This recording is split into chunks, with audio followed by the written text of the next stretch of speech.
Oh my gosh. Hello, everyone. Welcome to the Happy Time Craftcast. I am Joleen, your host. It is so nice to see you today. Thank you so much for joining me. And today it's a special and different kind of episode. You get just me. And we've decided that it might be a good time to pull out the Ask Me Anything because thank you so much for all of the questions that you ask. You flood our email with all kinds of interesting questions. And so we thought we would dedicate an episode to answering those questions.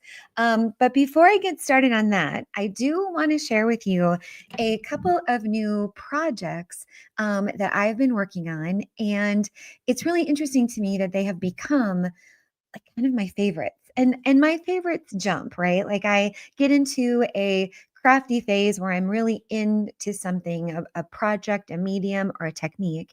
And then I kind of bounce to the next one. But I wanted to show you, for those of you who can see me, and for those of you who can't, I'll describe it as best as I can. But I came across this really incredible vintage book board. The book board that you're looking at, I think it was from like an encyclopedia of natural plants and whatnot. And it was several volumes. So I had a few of these book boards to choose from. So what I did is I cut it down into a 6x6, and then I sewed in 3 signatures. I just have it closed with a very simple ribbon wrap, but it's what's in the inside that I am the most excited about. So this weekend, actually, we are doing my cyanotype and eco printing retreat.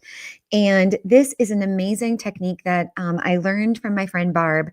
And once Barb planted the seed, I have just become passionate and have become a student of eco printing. And my favorite way to do it is with 90 to 140 pound watercolor paper. I've made a series of templates out of old plywood that are 6x6. And what I do is I put into a boiling pot of water outside these books where I have smashed greenery, eucalyptus, flowers, other interesting bits and bops from around the farm. Put them in the pot with a bunch of rusty bits. I've got things that I found out in my grove. I've got like washers and nuts and bolts and all kinds of garbage. And I put that in the pot along with some vinegar and I boil it for an hour. And what you get are these really cool leaf printings, and this is an eco print. And so this little book is full of my eco prints, and it has become one of my like favorite things to carry around and just doodle in and embellish when I don't have a whole lot of time for a great big project, but I might have a little bit of time for something small. It also is giving me a really great playground to play with watercolor, the fancy watercolor crayons, of course, a Stabilo all. I'm working with a gold marker, different weights of black and white pen and marker. And it's been really, really fun. So if you see the retreat page come up for our eco printing and cyanotype retreat for 2026, this is just one of those projects. Another project that I have recently, I guess designed would be the word, is this. So this is a personalized watercolor sketchbook. And it, of course, is made with a repurposed book. So I took out the text block and used the cover. I laser cut the cover, cut out this heart, and then I cut other books into 11 pieces so that I could mosaic the heart in the middle. And then I put my name on it, and then I added "Peace begins with a playful heart." So this part is laser cut, this part is laser engraved. And then from my stash of fun fabrics, I used my grandma's feed sack fabrics to embellish the back. And then I also made a ribbon for the inside. And then, so, I have a lot of, famous friends that do watercolor, and I'm trying. Like I want 2026 to be the year that I stop being afraid of watercolor. And I've been inspired by, of course, Kate and Lacey and Andrea and the other Kate and Denise and Susan and Margie. Like, I've had so many wonderful watercolor guests on the show and in my life that I've got to stop being afraid of it. So what I did was I made myself my own watercolor sketchbook. And so I made this out of 140-pound cold press watercolor paper. So I made 3 signatures. I'm using the Traveler's Notebook binding. I don't know, something just fell out of it. And so because I feel like with watercolor sketchbooks, tell me if you're like this, but I get afraid that I'm going to make a mistake or that I'm going to ruin the book. And so I don't play. So I thought that if I made it more like maybe a junk journal, or where I didn't get so worried about like the precious nature of the book, I don't know, that's probably stupid, but let me know if you do that too. I thought this might give me a playground to try. So these were available this month to my craft club. We're going to open these up for sale here probably tomorrow. So this would, of course, be like a pre-order. You got to tell me what you want on it. And then, of course, you get the piece begins with a playful heart. And then you get the 11 pieces and all the stuff that goes inside. It's a great kit. So anyway, that's what I've been up to. And I've been having quite a lot of fun. Retreat starts tomorrow. Hi, Karen. Hi, Vicki. Hi, Deborah. I know Deborah's got a great comment here. Like, with watercolor. And Deborah, you're a good watercolor artist. You practice and play a lot. And actually, Deborah, I have you to thank for introducing me the first time to Daniel Smith watercolors. That's the other thing about this kit so in this kit, the other thing that I put in it was I gave everybody Daniel Smith watercolor samples, and I used the watercolor sticks and I just sliced them with a knife, and I gave everybody 5 colors from one of Daniel Smith's palettes so that they could try using real watercolors. Because that's the other thing, right? Sometimes I don't use my good supplies because I feel like I'm not really making anything all that valuable. Like, I don't use the good paper and I don't use the good paint because I feel like I don't deserve it. But I'm telling you, friends, all of that's going to change. I am going to use the good paper. I'm going to use the good paint, and I'm going to play and practice, and I'm going to have fun and just stop being so, I guess, controlling, or, I feel like it never looks the way it looks in the other pictures, the way my friends do it. But there's the thing. And I've talked a lot on the show about how I am a classic Gen Xer in that I am driven, right? Like, something's chasing me all the time. Productivity, busyness. I have a hard time, being restful because I feel like I have to always be productive. And I also feel like I should be able to pick up a watercolor brush and paint a bird, even though I've never practiced that. Like, I feel like that's just something I should be able to do without practicing. So here is my new statement to myself. I am going to play and practice because maybe I can be a good watercolor person. I just have never consistently tried. So I'm going to try. So I made my own watercolor sketchbook, and I believe that will inspire me to not be so precious about the materials. So anyway, all right. So the next thing that I want to talk about today is today's show is about the Ask Me Anything. And so thank you for sending in your questions. And in no particular order, I think we're just going to start with them. So the first one, and I get this one a lot, and it has to do with book folding. And it is, what kind of books are best for beginners who are just starting book folding? So I think that there is a 2-part answer here. If you want to fold a book that you hang on the wall, like I have in my gallery of 100, my 100 folded books that are in a grid of 10 by 10, I used hardcover books. I also used Reader's Digest condensed books for that project because Reader's Digest condensed books 98% of the time are always 574 pages. They also have the same height and width. So if you are going to do an installation like I did, like a gallery, it makes the math so much easier if your books are all the same size. Now, that said, if you don't have the Reader's Digest condensed books and you are doing what I do and getting them from the landfill or the recycling center, any hardcover book is probably going to do the job with a couple of caveats. If you fold a book that has less than 300 pages, you just don't always have the density for the book to stay open in your pattern. So I like to have at least 300 pages. And then I also don't really like working with shiny paper when I am doing book folding patterns. And that's because shiny paper tends to crack, which could be really cool if that's what you are going for. But I tend to go for matte paper, non shiny, in hard bound books that have at least 300 pages. If you don't have 300 pages, that's okay. I wouldn't go less, but you could go more. You might have to remove some of the pages because your book will get so dense. And you have to think about like the spine of the book. So this obviously I've made into something else, but the spine of the book, this is a Reader's Digest condensed, I think. So this spine was built to accommodate 574 pages. When you fold your books into patterns, you are increasing the page count essentially because you're folding that paper in half and you're taking up more space. So you might have to remove some pages. If you have a book that is like, say, 500 pages, it just gets too thick and the spine can't really accommodate. So a lot of times what you'll see is the book start to like fold backwards, almost making itself into a C or a U shape.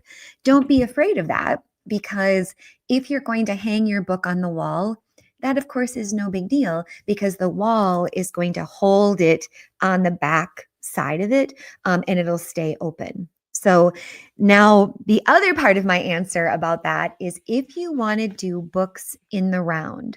So if you want your book to make a 3-dimensional sculpture, here, I have one right here. Let me grab it. For those of you who are with me watching, hold on to shakes. Here are some examples. Okay. So if you want your book to go in the round, like this drum or this barrel, this is, I believe this was maybe a law journal. Yep.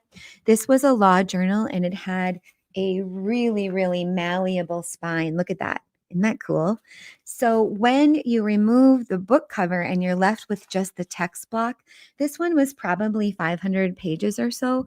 When it's all folded, it's going to go in the round. Now, there are some books that will not go in the round, and that's because of the way they are bound. So encyclopedias, they are glued and sewn, and they have an indented spine. Those are not going to go in the round. So here's an example. So this one was like an encyclopedia or a dictionary or something, but it only goes 180 degrees, right?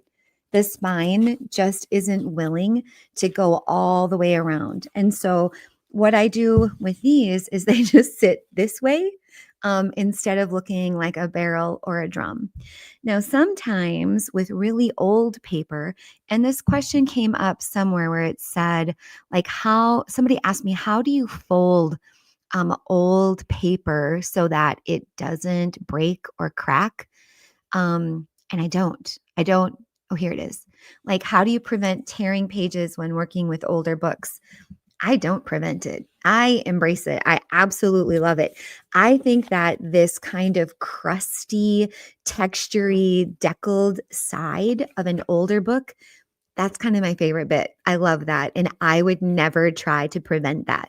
But if you are going for a look that is a bit more refined and not quite so chunky and piecey, then don't use an old book. That's really your only way around that. The other thing is that if you use like mass market paperbacks that are at least 300 pages make beautiful silos or drums or barrels, whatever you want to call it, because the spine is so malleable and it's willing to go in the round.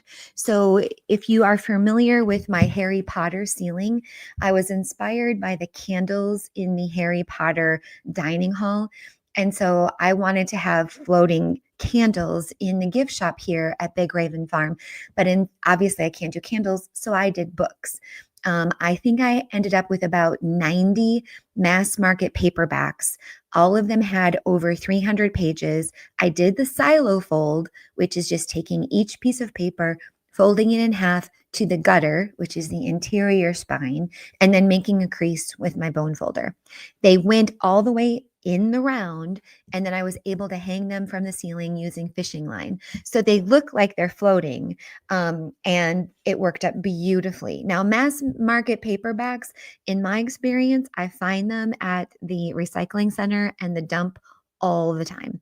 Like there is no shortage of those at all. Or the other way that I get books, and that question comes up a lot too, is I just tell people. My community knows, my friends and family know, everybody knows that I would be the person to talk to about books that they're going to take to the garbage. In fact, shout out to my neighbors. They just dropped off 4 big boxes of books yesterday.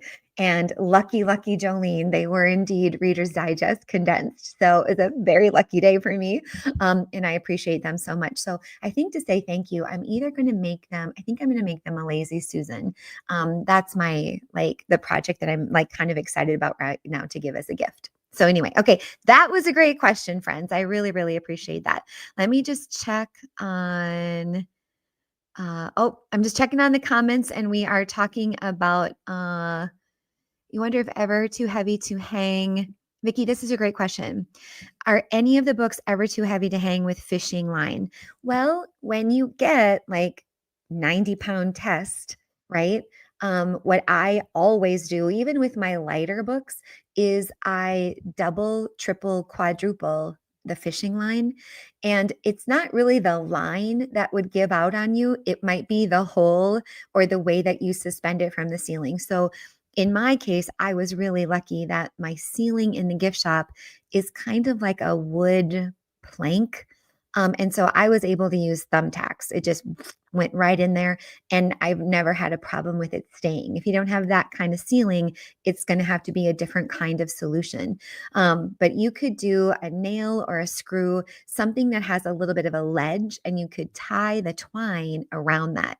The other thing that I do is I use cafe hooks, like you would hang a coffee cup on, or a curtain swag, or macrame. I use those hooks, and I build out like a macrame circle, and I use macrame cord instead of fishing line. I have a project over on my TikTok page that is a hanging mobile. And all of the directions for that are there using macrame cord instead of fishing line. So great question. Love that. Thank you. All right. From my Ask Me Anything, here is the next one. What is your favorite part about hosting retreats at Big Raven Farm?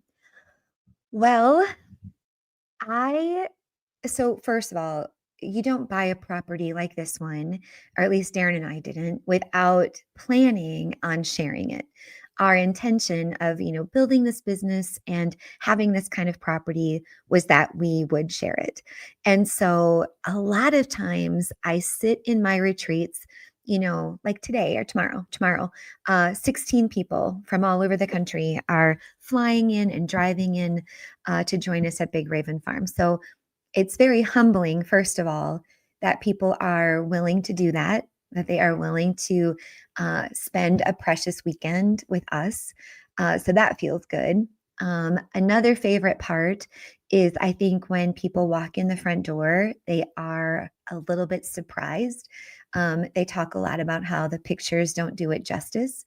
And again, these are all kind of like vanity metrics, like it feels good to have people kind of ooh and ah when they walk in the front door. But I would say on a more like intellectual and emotional level, I really love taking care of people. I love that they sit down to a meal and they're completely blown away at how amazing the food is.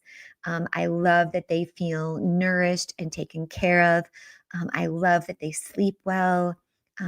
I love that we're pretty much like off the grid here. Like you can't stop what you're doing and go have a Starbucks run because we don't have one.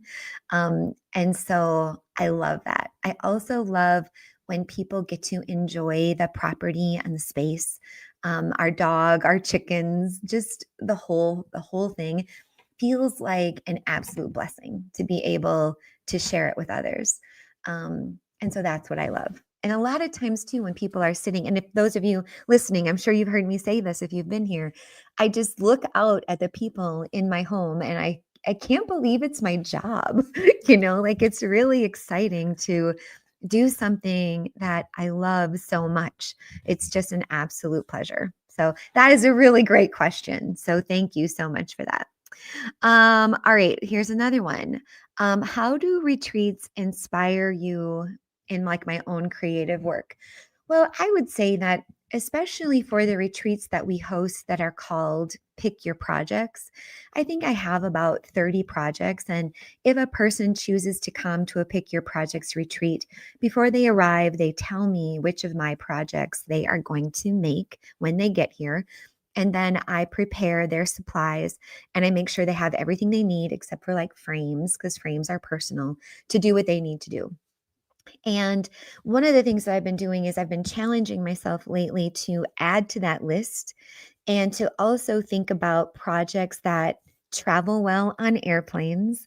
And that are also projects that a person might not be able to do without the help of like Jolene's power tools.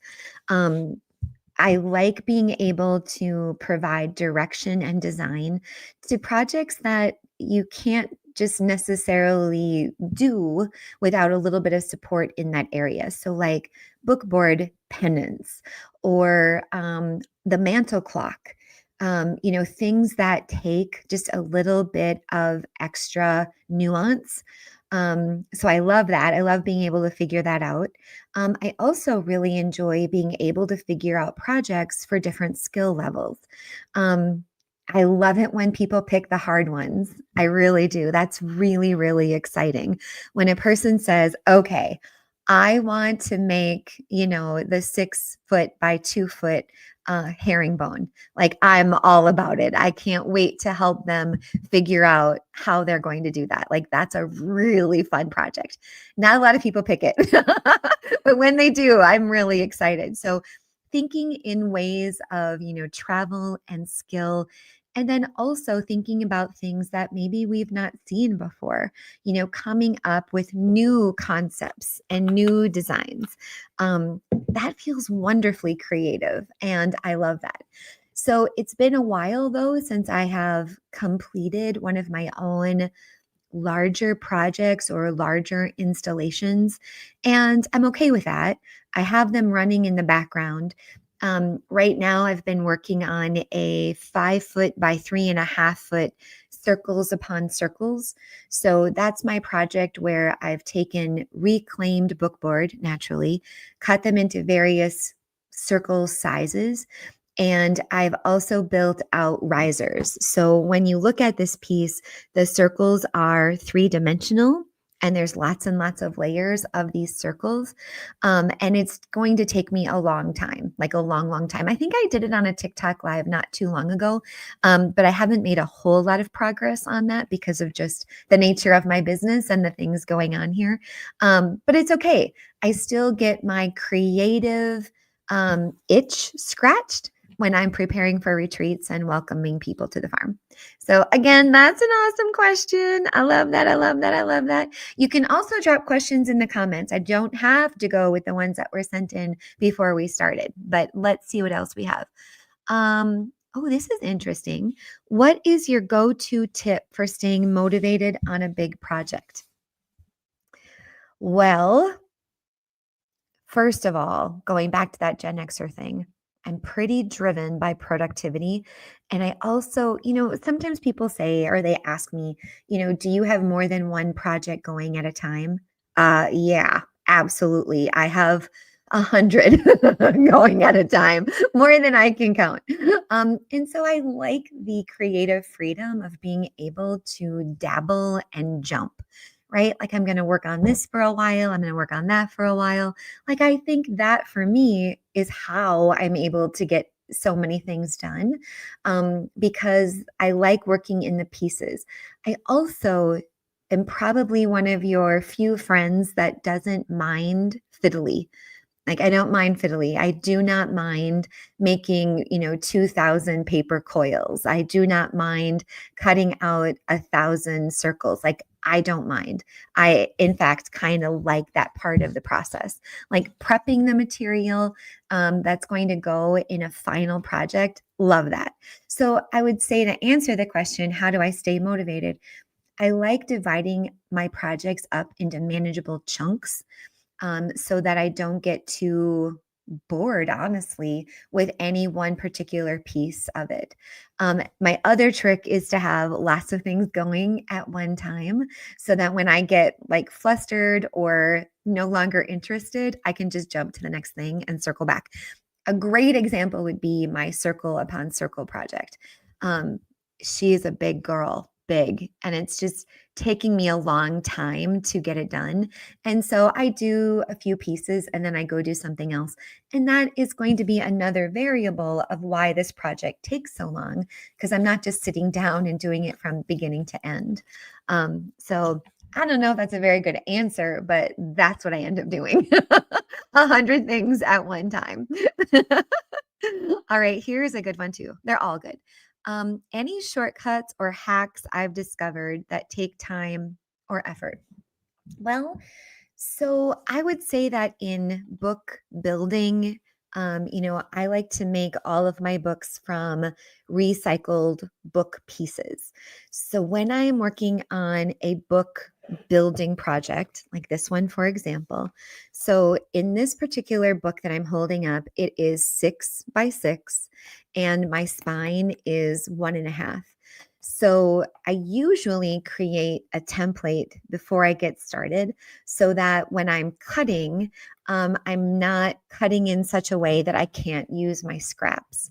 So I do the part that I'm not the best at, which would be the math part. I do that first, so that I am not double or triple cutting. And that goes for book building, or whenever I'm making paper signatures, or when I ever have to cut something down. I like to think about how I can use the end papers, the scraps, and use them for something else. So my circle upon circle project, those risers that I was mentioning, I've made all of those risers by making my leftover scraps of paper from building out signatures that I've cut either on my guillotine or on my paper cutter. I put all of those ends into a bin, and then I just coil them and glue them so that I have got them ready when I need risers and dimensions. So when I tell you that I try to use all my pieces and parts, I'm totally not kidding. I really do try to use all the pieces and parts. It does make storage kind of ridiculous, and someday I'll take you all on a tour of my workshop. But I have, like a bin of just spines, or I have a bin of end papers. Like, it's ridiculous. And I probably need to do a little bit of purging so that I'm not, drowning in my own, leftovers and pieces. But I love that part of my creative process, that every little piece and part has potential. So that's one of the things that I do. And my projects too, they can be so big. I don't really work small, and that has been something that I'm really interested in doing for 2026. I would like to build a book of small collage. My friend Molly was telling me about this a while ago, that she tried to, and I don't know if she had like a parameter, but for me, I'd like to try to make a collage that's not bigger than 3 inches by 3 inches. Just work small as just a really good practice for me, because I always work so ginormous. And I think that a book of tiny collage might be really interesting, and it would certainly stretch me creatively, because that's not how I tend to work. So that's one of the things that I have in mind, coming up here for 2026. Um, Vicky, that's a great question. What did I do before art? Just can't imagine me doing anything else. But imagine you're great at everything. Yeah, well, no. Uh, you're very kind. I can't spell. I can't whistle. I'm terrible at directions. Um, there's a whole lot of things I can't do. I really want to be a welder, but my family is very much against that because I'm accident prone. Um, but Vicki, that's a great question. So I have been an artist my whole life, and I am sure that people who knew me growing up might have been able to recognize that I was certainly creative. But I didn't know when in those formative years that there were other expressions of art, specifically because I am not very good at anything literal. So I cannot draw a cat. I could maybe draw a house, but I don't have refined artistic skills like watercolor or sketching or drawing. My artistic practice is much more about being a builder. I can build, I can fold, I can manipulate, I can cut, glue, craft, create. Like I am more that kind of artist. Like my submission for the Minnesota State Fair would be a great example. So I took books out of the garbage. I cut them into strips on my bandsaw. I then soaked those strips in water so that they would bloom. And then I could manipulate and sculpt those papers into my cerebral or my brain looking neuron thing that I made that was 47 inches in diameter. So, not a real refined artistic skill, um, but I'm more of a builder is really the best way that I can describe it. But back in the day, because I couldn't draw a cat, um, and because, like, do you remember those kids in high school that were really good at drawing? Brian Azendorf, if you're listening, I remember you all through elementary school that kid could sit down and then draw anything. And so in my formative brain, I was thinking, well, Brian is an amazing artist. I am not because I can't draw a car or a horse or whatever the case may be.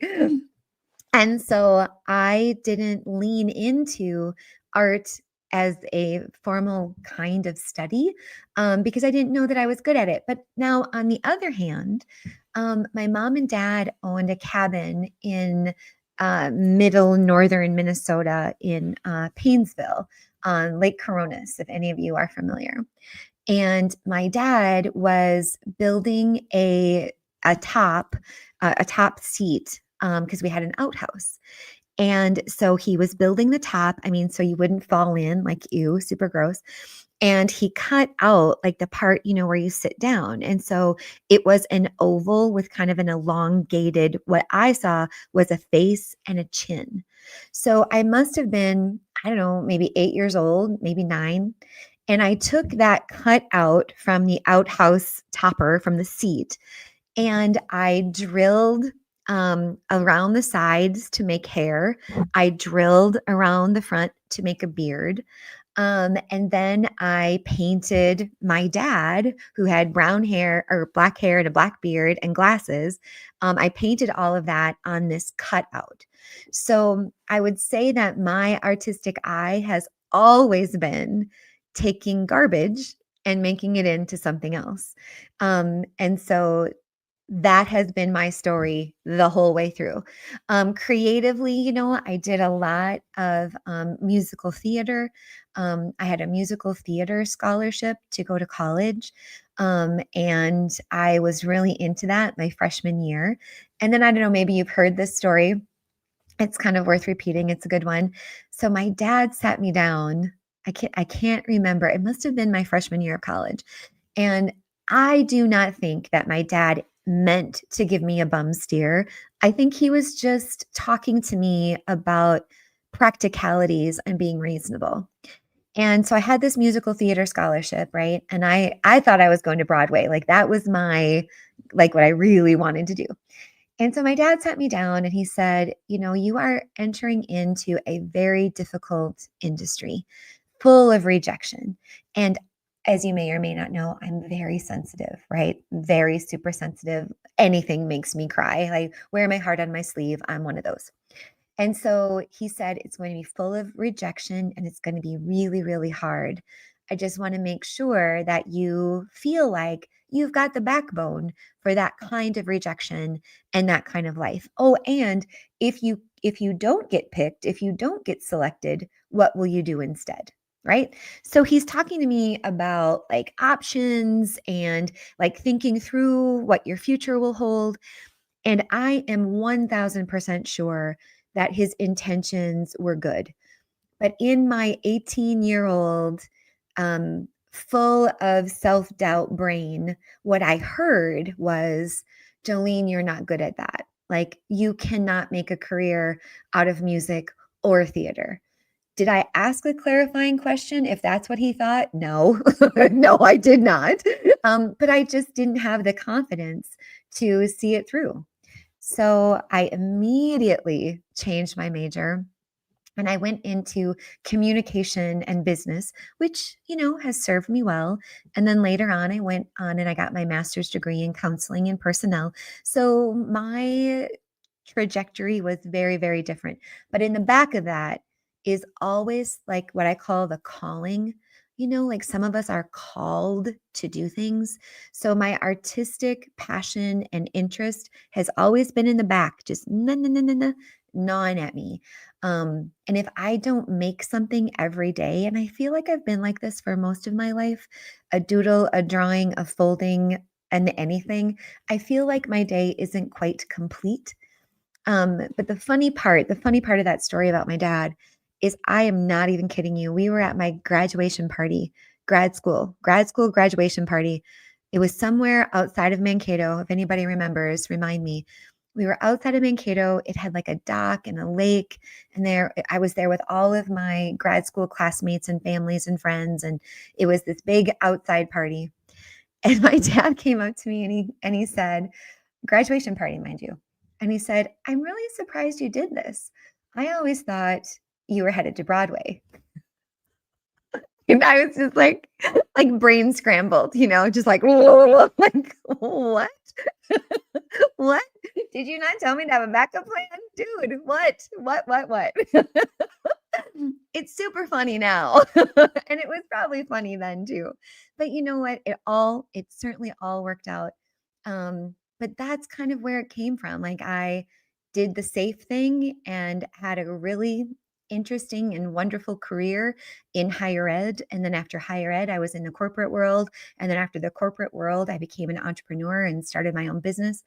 And honest to goodness, my proudest moment in my professional life would be our business got to the point where Darren was able to leave his corporate job and come into entrepreneurship with me.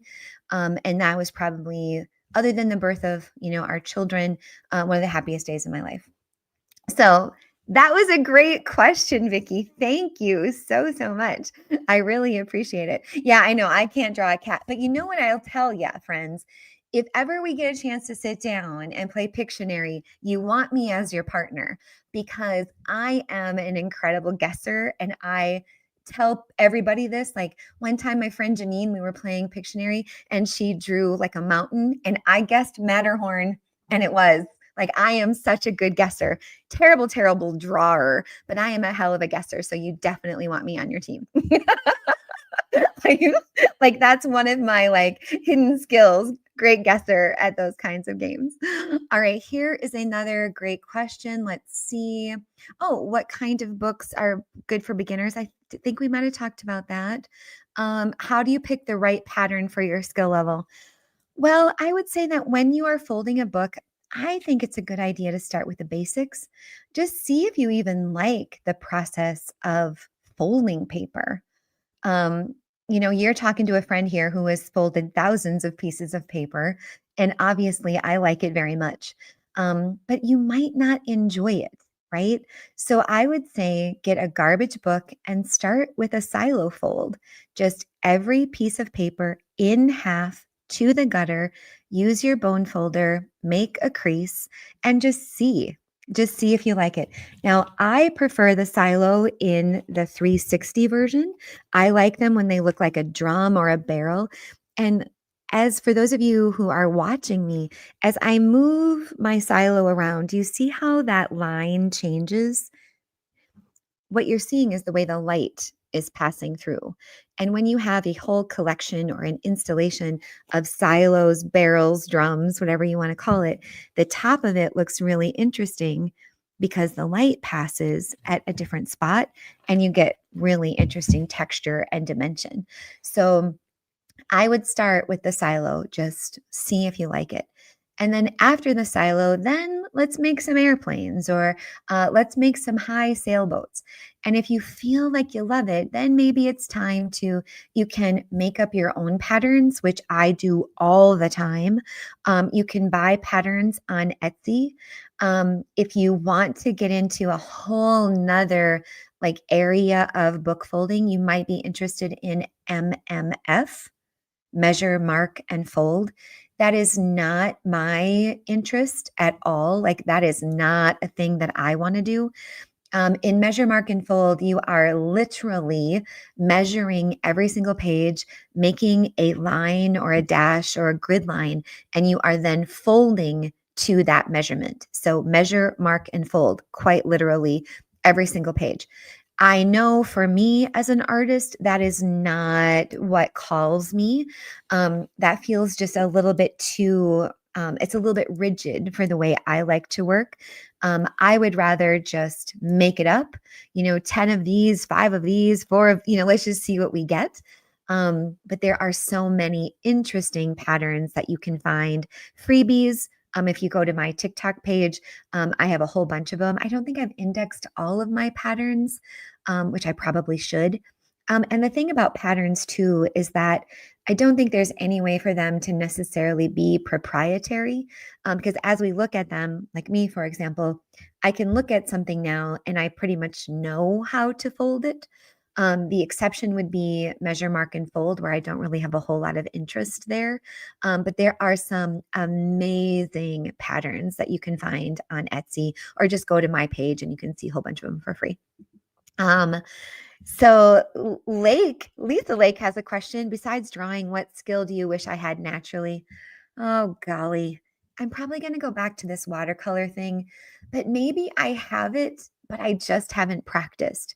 It's kind of like, have you ever heard that analogy or metaphor about, like, maybe it's a story where, like, maybe I am an amazing figure skater, right? But I've never put on a pair of skates. So I don't know. So maybe maybe it's there, but I've just never like put on the skates. And that's how I feel with watercolor. Like, maybe I am good at it, but I've never really consistently tried.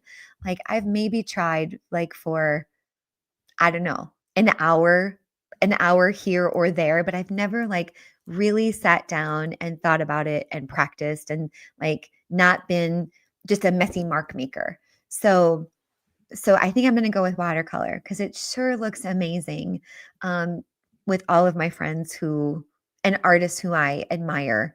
Um, like, I really, really, I'm curious. Or even maybe just painting, like you have those friends who are like, I'm going to paint a flower, whoop, whoop, whoop. Like, I love that. And again, maybe I could do that, but I've never actually tried, right?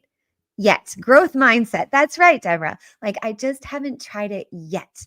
So maybe it's in there somewhere. And of course, I still want to be a welder. Like my friend Tammy over on TikTok. She's Tam I Am. I love what she makes, and she does like memorial work out of pieces of metal. So, like, let's say, because my dad passed away, and if my dad had like a whole bunch of tools, you send them to Tammy, and then she builds an amazing sculpture in honorarium for the person that you love. I love everything that she does. And interesting side note, my youngest daughter, recently said that she was thinking about going into the trades, which love that. And she happened to mention welding and carpentry. And I was like, oh my gosh, I would love to learn from you. And if my daughter can be the welder, maybe I can like tag on and like maybe I can like try it one time and see how it goes if I like don't hurt myself. I would love to be a welder. I think that's so cool. Of course, I would make like artistic-y, stuff out of it. But again, never tried it, might hate it, who knows? But I just have it in my mind that I think that would be the coolest thing to try. Lisa, thank you for your question. Here's another one. What's the average time it takes to complete a beginner project?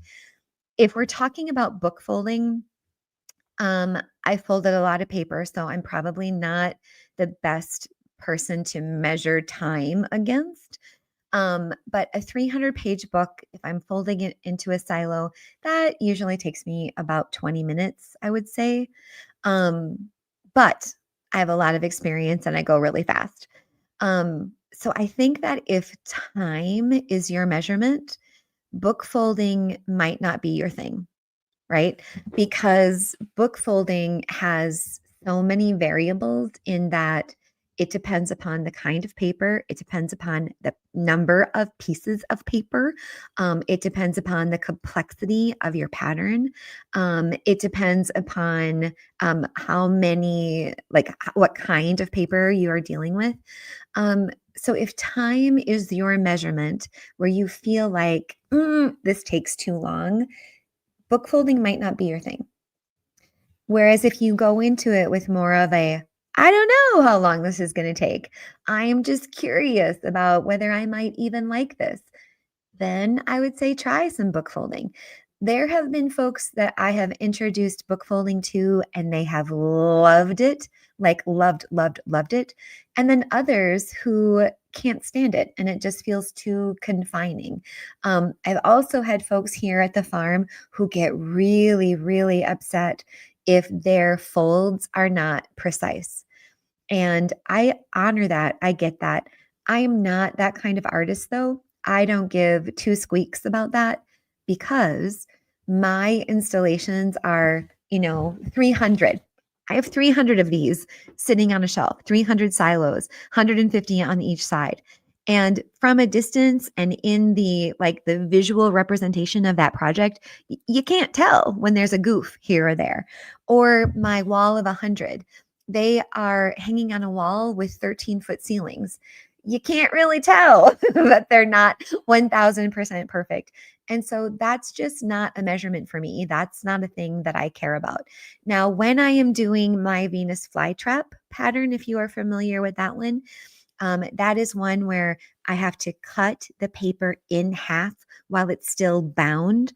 And then I do sailboats going all different directions. That one is a little bit fiddlier, and precision makes the pattern look better. And so there I'm a little bit more careful. But if you want to be precise, well, then it's just time, right? It's slowing down and making sure that you are lined up. And then this particular pastime, craft, or hobby might work for you. But that's kind of how I feel about that. The absolute must-have tools for book folding, a book, step one, and a bone folder, step two. And if you don't have a bone folder, you can use a credit card. You could use the edge of like a butter knife, like the flat edge. You could use, like those scrapers that you use to get sticky food off of pots and pans. There are lots of things you could use. You could always just use your fingernail. I like to use a bone folder because it just saves your hands and you can go a little bit faster.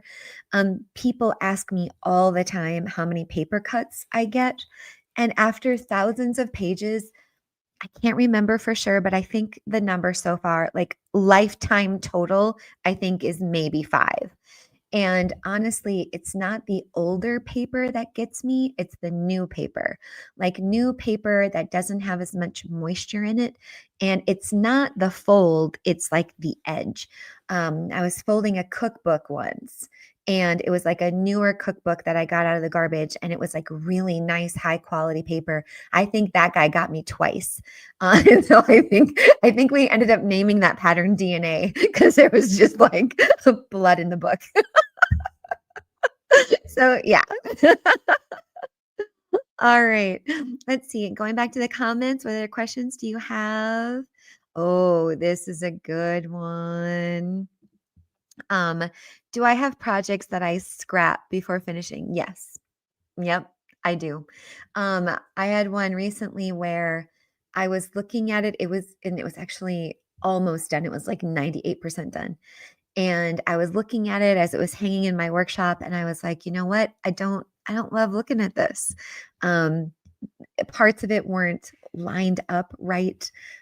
Parts of it weren't exactly the way I wanted. Like, it was one of those times where I was creating a project for content.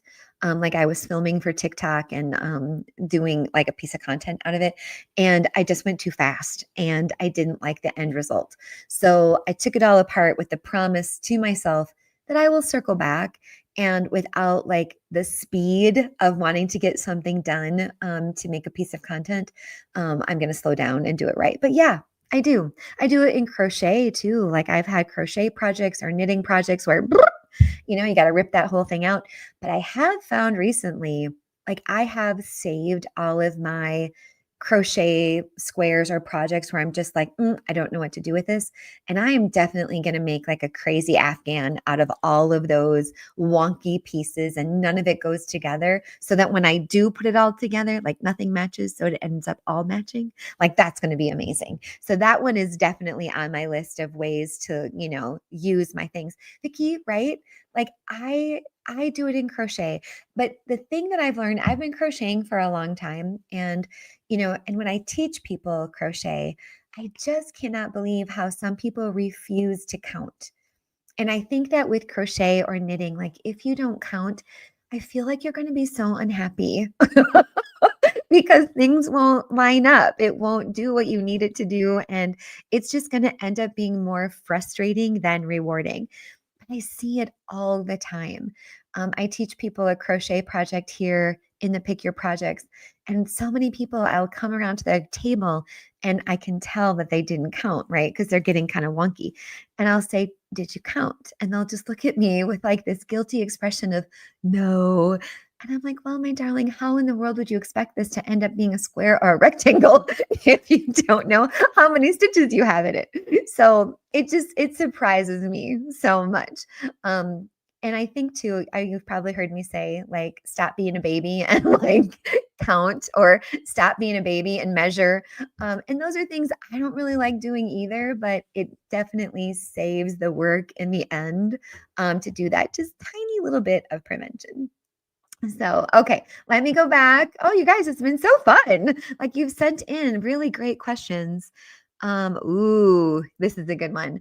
Do I keep track of my progress during a big or complex fold?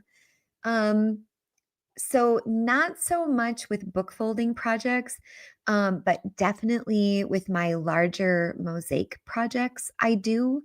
I've been doing a lot with, my laser cutter and cut pieces and then putting those into something else. And so I do keep track of pieces and parts there. So I don't think I've shared this one with you yet. Maybe no, I did. I did. I talked about the turtle. So I am working on so a retreat guest and friend brought me a bunch of National Geographics, like a bunch. And they were from the 30s all the way up to like the 2000s. And so the images from my favorite images are from like 1955 to like 1964. Before and after, the processing is different. And so the images are really grainy until you get up to like the 90s. And then they're just super shiny and highly refined. And I don't like those either. So I like the ones in that kind of vintagey sweet spot. So, what I've been doing with these images is I've been picking my favorites and I've been cutting them out. And then after I cut, this is a crazy process. After I cut them out, I then, pull them into my iPad. I trace them in Procreate. I make a cut file, and then I send them to my Glowforge. And so I have my illustration from National Geographic. I have my cut file that I'm cutting out of a garbage piece of book board. So I cut that on my laser, and then I put those two pieces together. So on the show recently, I showed you a turtle. I found a turtle that I liked. So I cut out the turtle, cut it out of book board, put the two pieces together with matte medium. And so now I have all of these three-dimensional, sturdy backed images from these National Geographics that I'm going to again do my circles upon circles riser dimension project.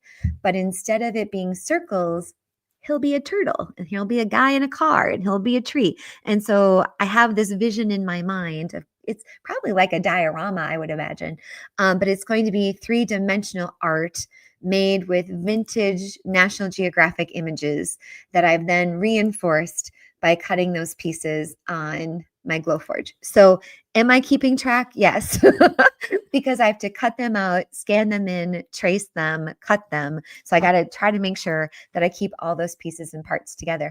And this is what I mean about the creativity of, like, if you're able to come to a retreat at Big Raven Farm, I love being able to offer like some of these different kinds of creative exercises because I have these fun tools, guillotine cutters, band saws, scroll saws, laser cutters that not everybody might have access to. So I love coming up with ways to share that with people. I find that really, really rewarding and really, really fun. So great question. Great question all around. Oh my gosh. I really kind of thought, friends, that this would be tricky to fill up this time without a guest, but look at us. We're almost out of time. I don't have my 10 questions for myself, but I want to thank you so much for sending in questions if you did for this Ask Me Anything. It was great. I loved it so much. I hope you did too.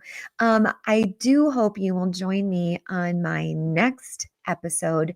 Bethany Bayless. She's going to be with me on September 17th. She is a graphic designer and illustrator. She's from Los Angeles. And what Bethany has done is she's the founder of Wild Wind Lane. It is a brand that she developed during the pandemic. The idea is to spread kindness through stickers, cards, home decor, happy glass cups, and so much more. So Bethany Bayless will be with me on September 17th. I definitely hope you will join me then. And thank you so much for a great episode today. Until I see you the next time, I hope you stay happy and always possible. Thanks so much, friends. We'll see you next time.